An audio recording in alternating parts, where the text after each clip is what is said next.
To access Survey123, first come to the Chatham County GIS portal site, click the 9 dots icon in the top right, find Survey123, and you'll be redirected to the site. From the Survey123 homepage, click the New Survey button and start with a blank survey.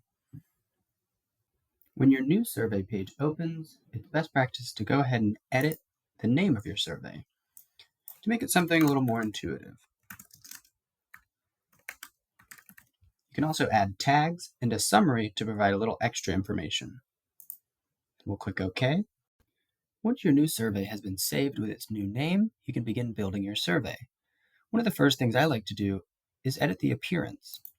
You click the Appearance tab and you can choose from a predetermined theme, or you can build your own theme.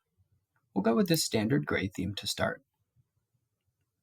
Next, we'll work on updating our survey header and description. Click the survey header, and here you can change your title text. In addition, you can upload an image to create a more customized header and title. Next, we'll click on our description block and update this text to include some information that might help folks understand how to fill out our survey. Now we can begin adding questions and items to our survey form. On the right side of the screen, all of the different items and question types that you can add to a survey are grouped based on their functionality. To stay organized, the first thing we're going to add is a group. These groups will contain multiple questions that have a similar theme. The first part of our form will ask about personal information. We're also going to add a second group for our second set of questions that discuss food information. The first question I'd like to add to the form will ask, what is your full name? For that type of question, we're probably going to want a single line text response. So we'll drag that into our personal info group, and we'll rename this the question. What is your full name? You can include a hint text to provide a little bit more information to help folks answer the question correctly. For example, we could say, please provide both first and last name.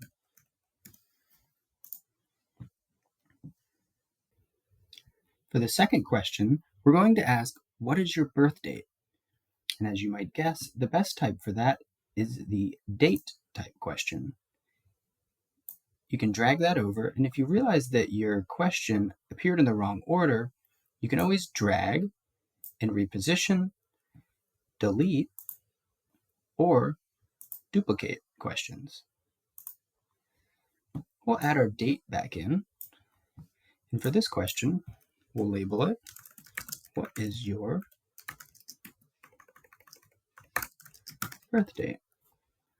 Our third question will ask, what is your email address? So we'll use the email type question, which constrains responses to an email format, such as email@gmail.com.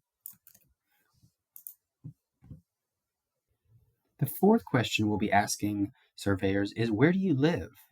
Now we could use the address type question, but we're going to use the map type question so that folks can interactively find their address or click their location on the map to showcase where they live.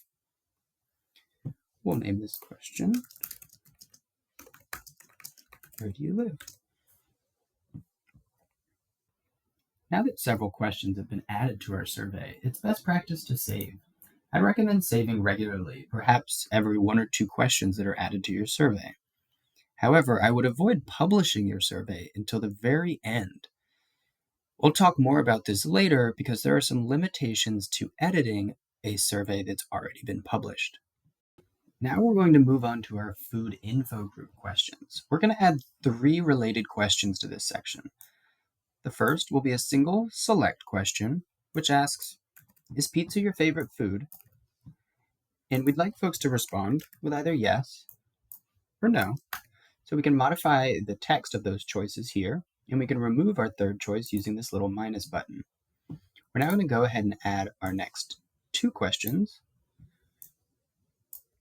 The second question in this group will be, what are your favorite pizza toppings? And we'll actually duplicate this question and just change the label to what is your favorite food. Now, we'll go into what is your favorite pizza toppings, scroll down to behavior, and next to visibility, click set rule. Use this drop down to find the question, is pizza your favorite food? And then use this secondary drop down to click yes. We'll hit OK. We're going to do something similar for this third question. Go to set rule, find our question, is pizza your favorite food? But instead we'll select no, and then OK. Now, the responder will answer, is pizza your favorite food, with either yes or no. If they respond with yes, they'll get the follow-up question, what are your favorite pizza toppings? If they answer no, they'll get the follow-up question, what is your favorite food?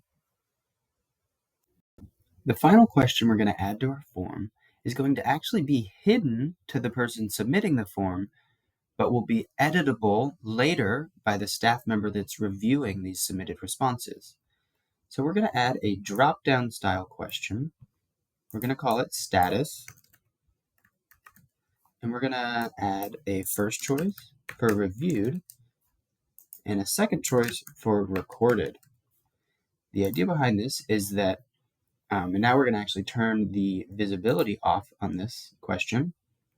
And we're not going to set a rule this time because we want it to always be invisible. The idea behind this is that a staff member who is reviewing these submitted forms later can then monitor whether or not they've reviewed or recorded the information in a spreadsheet after submission. And I'll show you later how we can edit these submitted records after they're completed using the Data tab. Now that we've added all the questions that we intended for our form, it's time to review your questions and to set the required status. So to do that, you'll click on a question, and then you can scroll down to the validation section and click the box to specify whether or not it's a required question. Once you've done so, you'll notice a tiny red asterisk located next to the question that is required. We're going to do the same thing for, is pizza your favorite food? You'll see the red asterisk again. And now we're going to preview our form to make sure everything looks right on the end user side.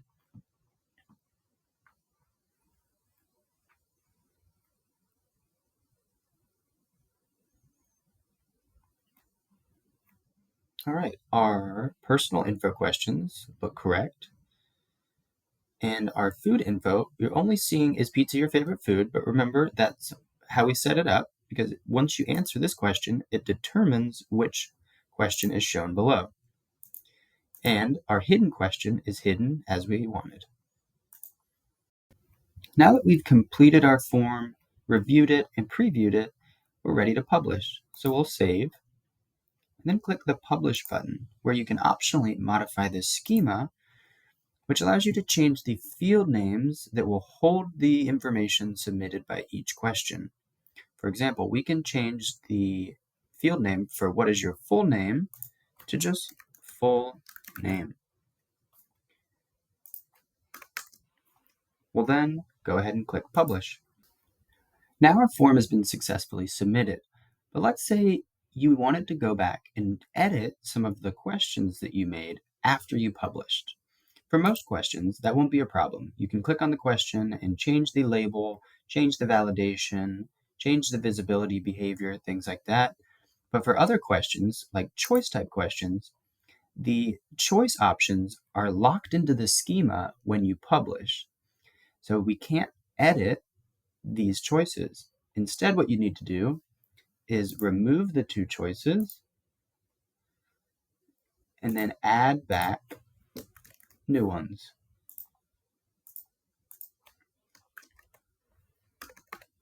Just like so. Now we can save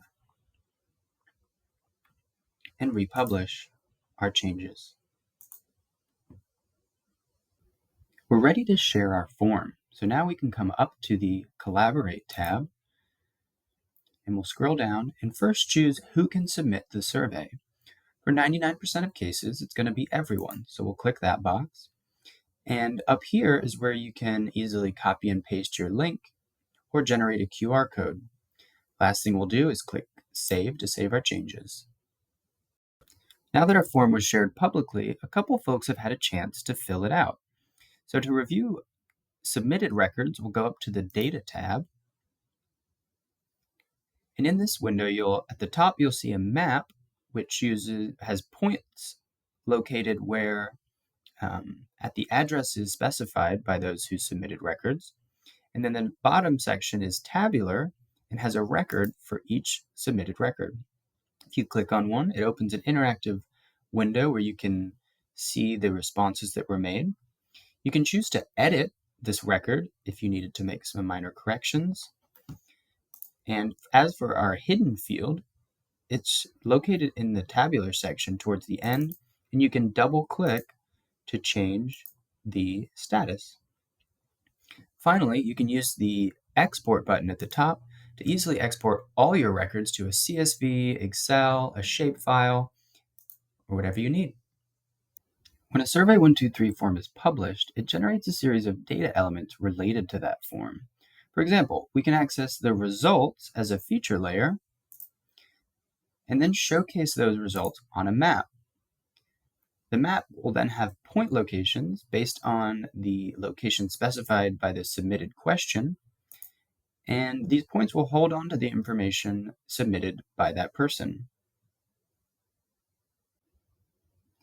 In addition to generating maps, these feature layers created from your survey can also be used to generate an application for reviewing and monitoring your submitted records, or any number of things. Simply reach out to the GIS department if you're interested in turning your survey data into something more.